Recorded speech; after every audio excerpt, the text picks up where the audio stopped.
जब आप pregnancy plan कर रहे होते हो तो हर एक कपल की यही उम्मीद रहती है कि इसी महीने मेरी प्रेगनेंसी रुक जाए। और वो 1 महीना कभी कभी नहीं रुकती है तो 6 महीना, 1 साल, 2 साल, 3 साल प्लान करते ही जाते हैं, लेकिन हर महीने उसको निराशा मिलती है। यहाँ पर वो लोग दवाइयाँ भी लेते हैं, जो जो रिपोर्ट्स डॉक्टर करने को बोलते हो रिपोर्ट्स भी करवाते हैं, जो जो प्रोसीजर कहते हैं वो प्रोसीजर करते हैं, रिलेशन अच्छे से रखते हैं। हर एक चीज़ फॉलो करने के बावजूद मेरी प्रेगनेंसी क्यों नहीं रुक रही है, ये सबसे बड़ा सवाल कपल को रहता है। और उसी के चलते फ्रस्ट्रेशन भी आ जाता है, डिप्रेशन भी आ जाता है, सब कुछ छोड़ देने का मन करता है कि चलो अब कुछ नहीं करना है, रुकेगी तब रुकेगी। लेकिन हर महीने वही आस लेके फिर से वो ज़ीरो से शुरू करते हैं, हर महीने हर एक तरह की तैयारी वो करते हैं। तो यहाँ पर कुछ चीज़ें, कुछ छोटी छोटी गलतियाँ वो लोग कर देते, जिसके चलते कभी कभी प्रेगनेंसी नहीं रुक पाती। या फिर हम ये बोलते हैं कि जो वो लोग करते हैं वो कभी कभी मिसअप होता है, यानी कि वो सब कुछ कराते हैं, रिपोर्ट्स, दवाई वगैरह, लेकिन एक ट्यून पे नहीं कराते हैं, एक स्टेप बाय स्टेप जो प्रोसीजर होते हैं उसको फॉलो नहीं करते। तो कभी कभी उसको पता भी नहीं रहता है। आज इस डॉक्टर के पास गए, उसने 2 चीज़ें बोली, वो कर ली, 2-3 महीने में डॉक्टर चेंज कर दिया, फिर से 2-3 चीज़ें उसने बोली वो कर ली, लेकिन यहाँ पर जो भी चीज़ें स्टेप बाय स्टेप करनी चाहिए वो नहीं करते। स्पेशली जहाँ पर एचएसजी की बात आती है, 50% कपल वहाँ पे रुक जाते हैं, डॉक्टर चेंज कर देते, लेकिन एचएसजी नहीं कराते कि नहीं मुझे एचएसजी से तो डर लगता है। फिर से वहाँ पे 6 महीना निकालते, फिर से एचएसजी बोलते, फिर से डॉक्टर बदल देते हैं। तो इस तरह से स्टेप बाय स्टेप जो गाइडेंस मिलना चाहिए, जो फॉलोअप करना चाहिए, वो कहीं ना कहीं छूट जाता है, जिसके चलते जल्दी से प्रेगनेंसी नहीं रुकती है। इस वीडियो में आज हम आपको वही स्टेप बोलने वाले हैं। ये 5 स्टेप ऐसे हैं जो हर एक कपल को, जहाँ पर वो प्रेगनेंसी का पहला महीने से प्लान कर रहा है या फिर प्लानिंग के 5-6 साल भी हो गए हैं, तो भी ये 5 स्टेप पहले से ज़ीरो से स्टेप 1, स्टेप 2, स्टेप 3 इस तरह से आप फॉलो कर देंगे, तुरंत ही प्रेगनेंसी रुक जाएगी।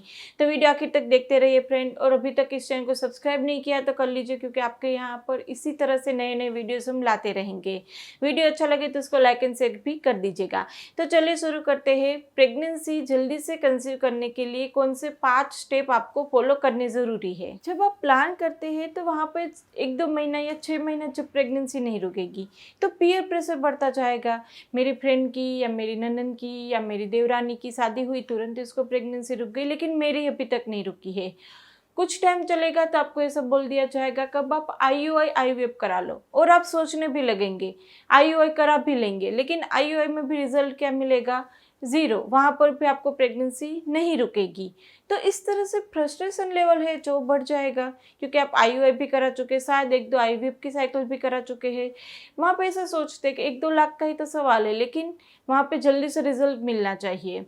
और कभी कभी क्या होता है कि आजकल के जो कपल होते हैं उसके पास टाइम भी नहीं है, प्लान करने तक का टाइम नहीं है, तो वो लोग ऐसा बोलते हैं कि जल्दी रुक जाए, सब मुझे वहाँ पे दो, चाहे आईवीएफ भी क्यों ना कराना पड़े, लेकिन हाथ में जल्दी बच्चा आ जाना चाहिए, जल्दी से प्रेगनेंसी रुक जानी चाहिए।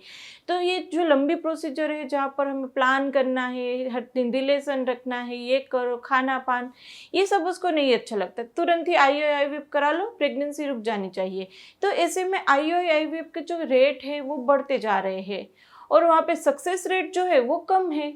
तो इसलिए फ्रस्ट्रेशन और ज़्यादा, इनफर्टिलिटी और ज़्यादा बढ़ती ही जा रही है। तो ऐसे में यदि आप चाहते हैं कि आपको नेचुरल प्रेगनेंसी और वो भी जल्दी से प्रेगनेंसी चाहिए, तो ये उसके लिए पहला स्टेप क्या आएगा, पहला स्टेप है आप दोनों की रिपोर्ट अच्छे से करा लो। रिपोर्ट में कौन कौन से है, देखो रिपोर्ट तो शायद आपने कराएंगे, लेकिन आधे अधूरे रिपोर्ट से कोई फायदा नहीं है। रिपोर्ट में हस्बैंड और वाइफ दोनों का रिपोर्ट होना चाहिए।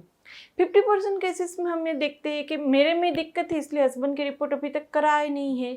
अब उसमें दिक्कत में क्या होगी, मुझे पीसीओडी है या फिर मुझे सिस्ट की दिक्कत है या फिर मेरे पीरियड इरेगुलर है, तो हस्बैंड की रिपोर्ट कराने से क्या फ़ायदा। यदि हस्बैंड की रिपोर्ट में count, motility, normal form, Vitality कुछ भी कम आता है तो उसकी ट्रीटमेंट में भी 2-3 महीना जाएगा, वाइफ की ट्रीटमेंट में भी 2-3 महीना जाएगा, दोनों के साथ में ट्रीटमेंट होती रहेगी, जल्दी से प्रेगनेंसी रुक जाएगी। वरना वाइफ की रिपोर्ट कराओ, उसकी ट्रीटमेंट करो, नहीं रुकती है, 6 महीने बाद हस्बैंड की कराओ, उसके 6 महीने ट्रीटमेंट करो, फिर जाके वाइफ के बिगड़ जाएंगे। तो ये विशेष साइकिल चलती ही रहेगी। इससे अच्छा है हस्बैंड का सीमेन एनालिसिस जैसे ही आप स्टार्ट करें तुरंत करा लीजिए। वाइफ के जो रिपोर्ट है एएमएच, प्रोलैक्टिन और थायराइड, यहाँ पे थायराइड अकेला तो करा लेते हैं, लेकिन प्रोलैक्टिन और एएमएच नहीं कराता कोई। तो एएमएच और प्रोलैक्टिन बहुत ही ज़्यादा ज़रूरी रिपोर्ट है, तो आपको उसको कराना ही चाहिए, और वो भी स्टार्टिंग में ही करा लो, ताकि आपकी जो ट्रीटमेंट का पार्ट है वो डिसाइड होगा। यदि एएमएच हाई है तो पूरी अलग ट्रीटमेंट आएगी, लो है तो पूरी अलग ट्रीटमेंट आएगी। तो आपके ट्रीटमेंट ट्रीटमेंट आपके रिपोर्ट के अनुसार होगी तो जल्दी रिजल्ट मिलेगा। तो आपका AMH, प्रोलेक्टिन और थायराइड और RBS और हीमोग्लोबिन, ये 5 ऐसे ब्लड टेस्ट है जो आपको करा ही लेने चाहिए। एक अल्ट्रासाउंड करा लेना चाहिए। अल्ट्रासाउंड में पता चल जाएगा कि आपको ओवेरियन सिस्ट है या नहीं, PCOD है या नहीं, ओवेरियन रिजर्व कैसा है आपका, यूट्रस में कोई फाइब्रोइड ऐसी कुछ दिक्कत तो है नहीं।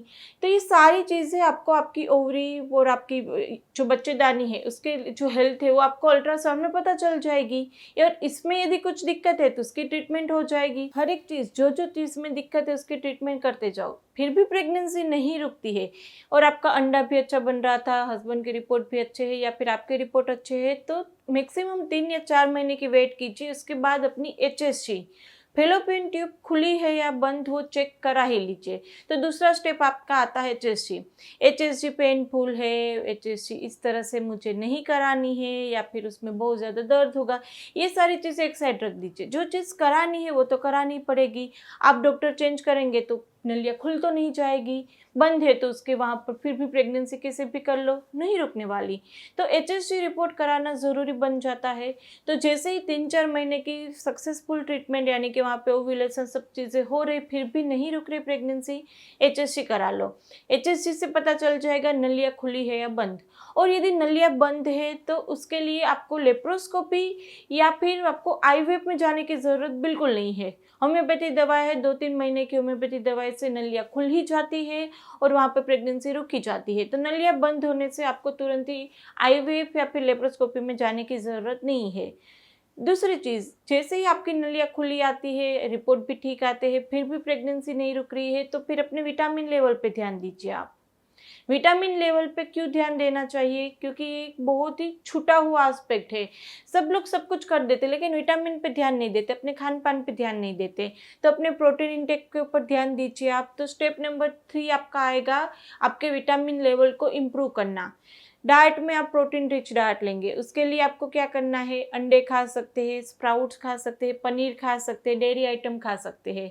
या फिर कुछ भी करने का टाइम ना मिलता क्योंकि हम जॉब वगैरह करते हैं लेडीज़, टाइम नहीं मिलता इतना ज़्यादा, तो आप प्रोटीन पाउडर घर पे रखो, प्रोटीन पाउडर वाला दूध पी लिया करो। लेकिन प्रोटीन इंटेक आपका अच्छा होना चाहिए, तभी जाके अंडे की क्वालिटी अच्छी होगी, तभी जाके प्रेगनेंसी जल्दी से रुकेगी। प्रोटीन के साथ साथ आपको विटामिन लेवल भी मेंटेन करना चाहिए।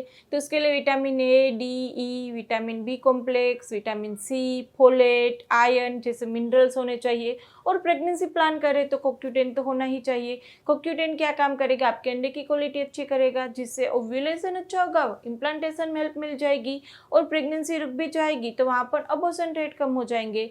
तो ये सारी चीज़ें होनी चाहिए आपके मल्टीविटामिन के अंदर।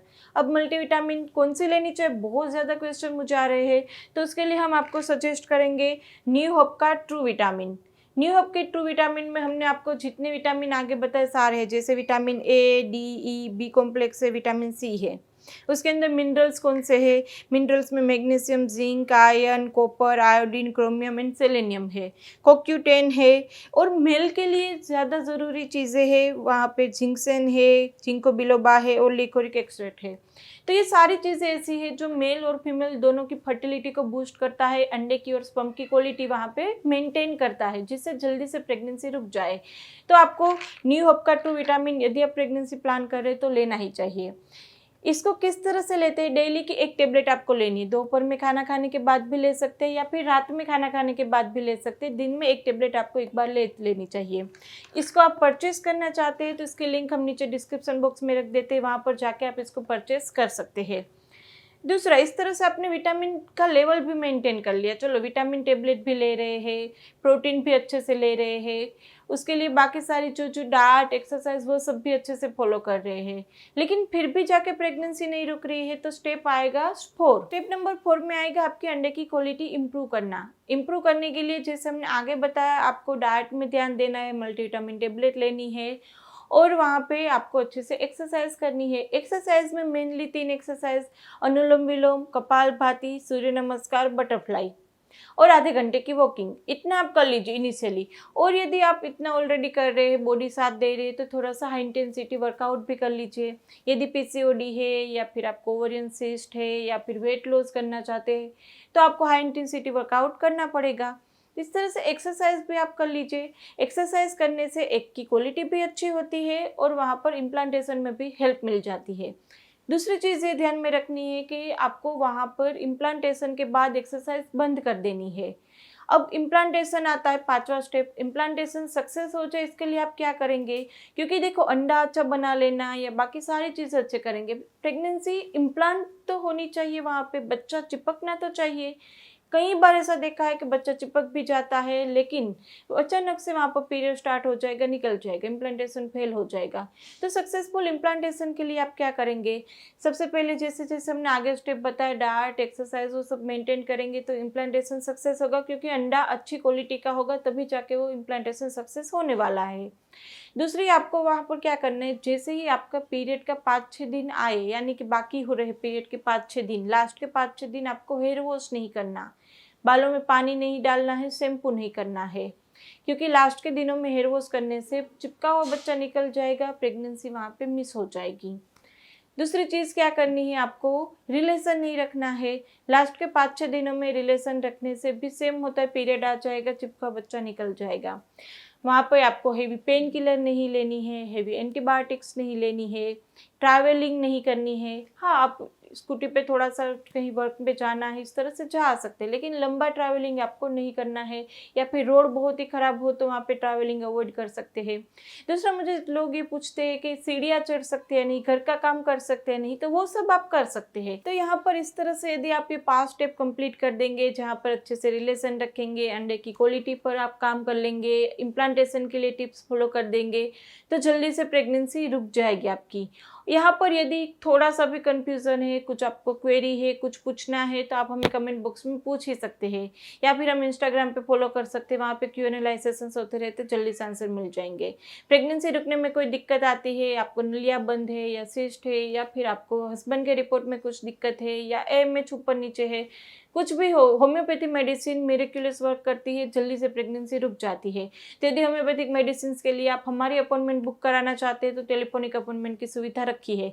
नीचे डिस्क्रिप्शन बॉक्स में व्हाट्सएप नंबर दिया गया है, वहाँ पे इतने कहने मुझे अपॉइंटमेंट चाहिए, आगे हमारी टीम आपको गाइड कर देगी। वीडियो अच्छा लगे तो उसको लाइक एंड शेयर करना नहीं भूलना है, और अभी तक इस चैनल को सब्सक्राइब नहीं किया तो कर लीजिए, आप लोगों के लिए बिल्कुल ही फ्री है। तो चलो फ्रेंड, फिर जल्दी से मिलेंगे नए वीडियोज़ के साथ, तब तक के लिए स्टे बाय।